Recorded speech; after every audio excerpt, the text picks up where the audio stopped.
Her er Immanuel Kant. Han elskede selv det oplyste fornuftmenneske, han gjorde sig til talsmand for.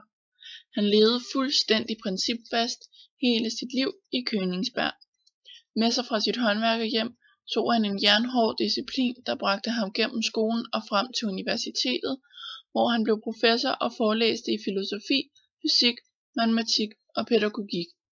Hver eftermiddag spadserede han på klokkeslættet en tur, men 2 gange forbrød han sig mod det daglige ritual.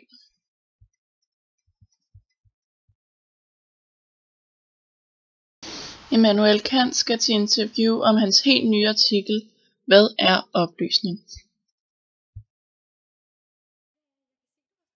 Fint skilt på der, hvor der står, at det skal være oplyst. Men hvad menes der egentlig? Oplysning er menneskets udgang af det selvforskyldte umyndighed. Hvad er så årsagen til umyndighed? Fejlhed!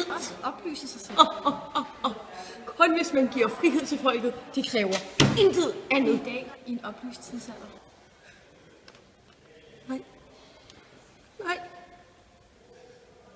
Du mangler stadig meget. Hvad med fyrsterne? Er de også oplyst? De er oplyst! Oplyst! Så det Immanuel Kant forlader interviewet med æren i behold.